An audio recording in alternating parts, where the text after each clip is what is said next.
Άγιος Γιώργης αυτή η εκκλησία είναι από πολύ παλιά χρόνια. Ερχόταν οι άνθρωποι εδώ πέρα και και ήταν η εκκλησία και η βότα. Μέσα στην βότα εκεί πέρα η βότα. Η βότα είναι αυτού σαν κελί που λέμε. Εκεί μέσα έβαζαν οι ανθρώποι τα μασάζια τους και κοιμόταν και εκείνοι μαζί. Κυρίως βούλια και όλα αυτά. Και μετά το πρωί και πηγαίνανε για τις δουλειές. Απόλυνα όταν ανεβαίναν ή κατεβαίναν, εδώ σταματούσαν πάντα. Και καλότανε. Μικρό, καλά δύο πάντες. Ο Άγιος Γιώργης δεν θέλει να το πειράξει κανείς. Είναι ανθρώποι που ερχόταν εδώ πέρα και βάζανε τα ζά τους μέσα και τα ταΐζανε και μετά από 10 μέρες ένα μήνα ψοφούσανε. Ερχόταν άλλοι και κλαδεύανε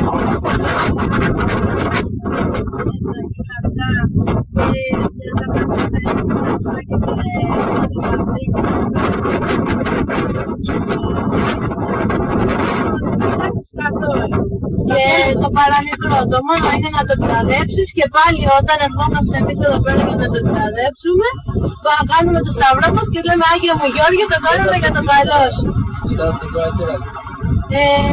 Κάνουμε εδώ πολλά πανηγύρια και είναι το Αγίου Γεωργίου του Φλωριανού.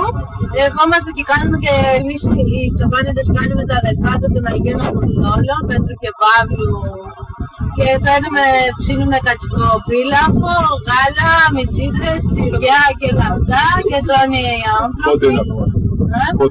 Αυτό γίνεται Κυριακή και γίνεται στις 30 του Ιούλη. Είναι τον Αγίων Αποστόλων. Ναι. Αλλά άμα δεν πέφτει τη Κυριακή, εμείς το κάνουμε την επόμενη Κυριακή. Έχω ακούσει και άλλες ιστορίες.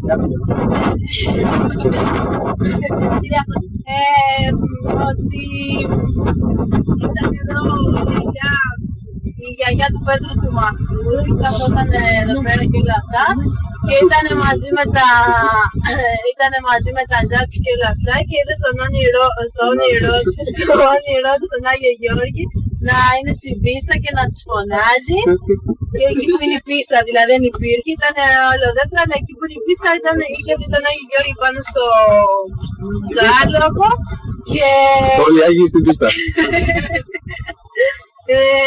Και πήγε και είδε πως της φώναζε Ελένη, Ελένη, Ελένη και σηκώθηκε και πήγε και είδε ότι ήταν σβηστά τα καντήλια και πήγε και τα άναψε.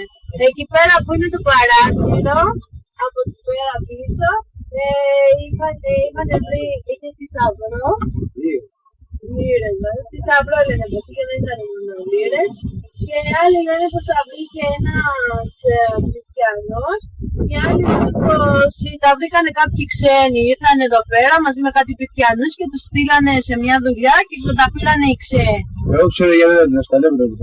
Όχι, όχι, είναι αυτό που τα λέμε. Αυτά. Και τώρα το χαλάσανε, δεν έφυγε.